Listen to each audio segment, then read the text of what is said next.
ምዕራፍ 1 ላይ እናወጣለን።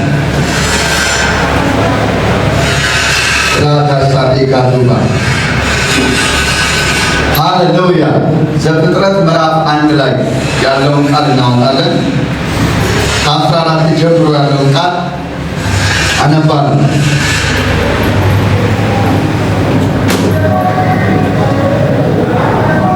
ከ14 ጀምሮ እግዚአብሔር አለ። ማን አለ? እስቲ በሉ ከኔ እግዚአብሔር አለ በሉ። እስቲ ማን አለ? ጮክ በሉና ማን አለ?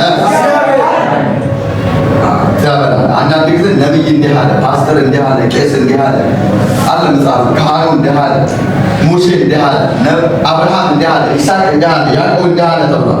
እዚህ ቦታ ላይ ግን እግዚአብሔር አለ ነው። ምን አሜን በሉ። እግዚአብሔር እንዲህ አለ። እግዚአብሔር የተናገረበትን ቦታ እናይ። ቀንና ሌሊትን ይለዩ ዘንድ ብርሃናትን በሰማይ ጠፈር ይሁኑ፣ ለምልክቶች፣ ለዘመናቶች፣ ለዘመኖች፣ ለዕለታት፣ ለዓመታት ይሁኑ። በምድር ላይ ያበሩ ዘንድ በሰማይ ጠፈር ብርሃናት ይሁኑ። 16 እንዲህም ሆነ። ኢየሱስ ለዘላለም ጌታ ነው። እንዲህም ሆነ እግዚአብሔር ሁለት ታላላቆችን ብርሃናትን አደረገ።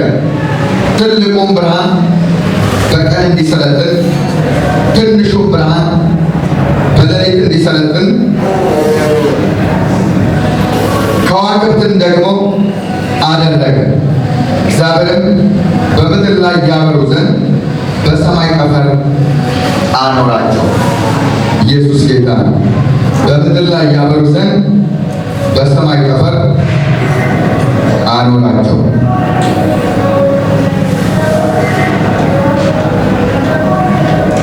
አኖራቸው 17 18 በቀንም በሌሊትም እንዲሰለጥኑ ብርሃንን እና ጨለማን እንዲለዩ እግዚአብሔር ያ መልካም እንደሆነ አየ። ኢየሱስ ጌታ። ሃሌሉያ። እግዚአብሔር ከመወሰኑ በፊት እነዚህም ብርሃናቶች ከማስቀመጡ በፊት ተግባራቸውን ወይም ሊያደርጉት ያለውን ወስነው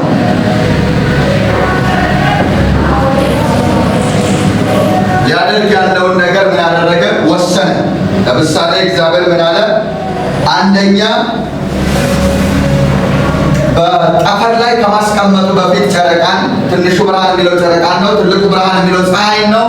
ፀሐይን በጠፈር ላይ ከማስቀመጡ በፊት እግዚአብሔር በፀሐይና በጨረቃ ሊጠቅም ያለውን ነገር ያወራል። ባይዘወይ በውስጣቸው ያለውን ፖቴንሻል ወይም ያወጡት ያለውን ፖቴንሻል ወይም አቅማቸውን፣ ስራቸውን፣ የስራቸውን ድርሻ ከተናገረ በኋላ ላይ ነው ያስቀመጣቸው በክብር ላይ። ስለዚህ ይናገራል። ያለ ዋጋ እንደሚሰሩ ያቺን ሰዓት ዝንፍ እንደማይሉ የሰዓት ሽርፍራፊ እንደማይተው ይናገራል። ለእግዚአብሔር ቀንንም ሌሊትን ለሱ አሰራር ምን ስላስገዛ ማለት ነው።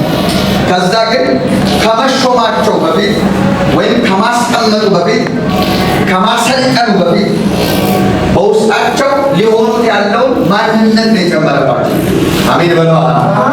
ሊሆኑት ያለውን ማንነት ነው። አሁን ለምሳሌ የምሆነውን ሳወራ አንዳንዶች ስቃሉና ከመንፈስ ዓለም ተረድቼ ስናገር ግራ ይጋባሉ። ግን ይሄ ለሆነው ያለ በእኔ ያስቀመጠ የእግዚአብሔር ሀሳብ ነው።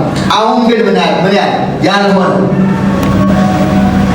ስለዚህ መጀመሪያ እግዚአብሔር አምላክ ሰማይና ምድር ከፈጠረ በኋላ ቁጥር 14 ላይ እግዚአብሔር ቀንና ሌሊትን ይለዩ ዘንድ።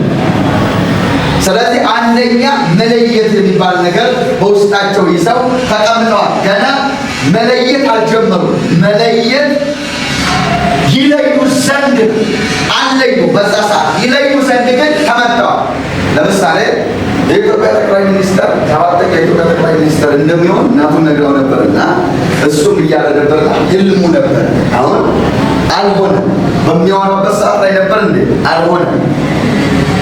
የሰማችሁ ማለት አሁን የምናወራውን ነገር አልሆንም፣ ግን ያወራነው ቀን ግን ኦርዴንድ ተደርገናል፣ ተሾመናል። ያ ፖቴንሻል ወይም ያ የእግዚአብሔር ሀሳብ በእኛ ውስጥ አለ።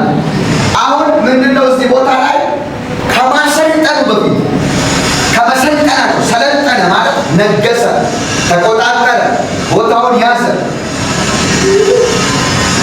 ለምሳሌ ስለ ሐማና መርዶክዮስ ሲናገር አዳር በሚባለው ወራ እና በአይሁድ ላይ መርዶክዮስ ሊሰለጥን ባለ ጊዜ መሰልጠን ማለት መንገስ ማለት አንድን ሰው ካነገስከው ከተቆጣጠረ በላይ በኋላ መቆራገጥ ምናምን ወይ ካለቀቀ ማለታችን ኦልሬዲ ሰለጠን።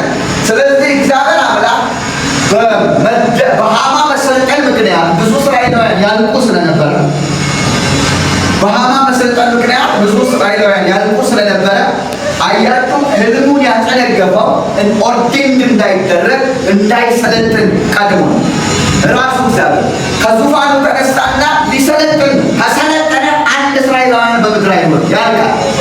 ስለዚህ አንድ ያ የእግዚአብሔር ባህሪ በሙሉ ስለሚያለት የእግዚአብሔር መልክ በሙሉ ሊያጠፋ የሚችል ክፋት በሐማ ውስጥ ስለነበረ ማሰልጠን ማሰልጠን ማለት መሰልጠን ማለት ትሬኒንግ መስራት አለ።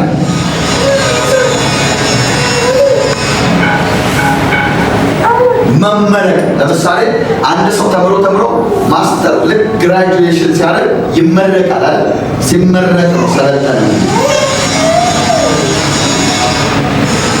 ተሾመ። ዛሬ በኢየሱስ ስም ነግሰህ ትወጣለህ። አሜን። ብዙዎች ዛሬ ሰልጥነህ ትወጣለህ። ክብር ተቀብለህ ትሄዳለህ። ክብር ተቀብለህ ትሄዳለህ። በጌታ በኢየሱስ ስም በምድሪቱ ላይ መግዛት የምችልበትን እውቀት ይዘህ ትወጣለህ። ጥበብ ይዘህ ትወጣለህ። ሰልጥነህ ትወጣለህ። ስለዚህ አሰለጠነው ማለት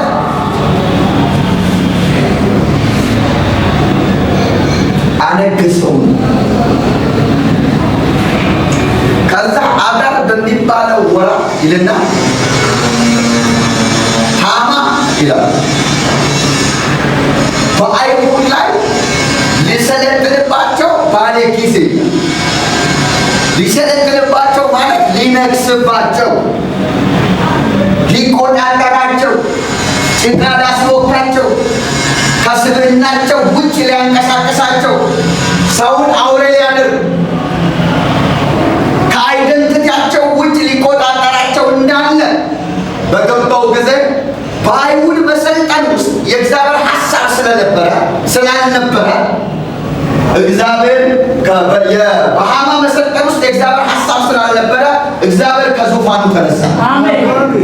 ዛሬ የሚሻል የጣዖት ጉልበት አለ። አብ ያልተከለው ዛሬ ይነቀላል። በኢየሱስ ስም ይነቀላል። ከዚህ ሞል ላይ ዛሬ ነቅለዋለሁ። ከዚህ ከተማ ላይ ነቅለዋለሁ። ከኢትዮጵያ ምድር ላይ ዛሬ አበላሸዋለሁ። ካቱላ ቢካቶባ ኢየሱስ ለዘላለም ጌታ እስከ መጨረሻው ድረስ እግዚአብሔር ዝም ብሎ ልክ ሊሰለጥን ሊረቃቀቅ ቀለበት ሊገባበት ሲል ተነሱ። አሜን። ብድረ መንግስት ቀርቧል፣ ዙፋን ቀርቧል፣ ወንበር ቀርቧል። ልክ ሊቀመጥ ቀለበት ተዘጋጅቷል።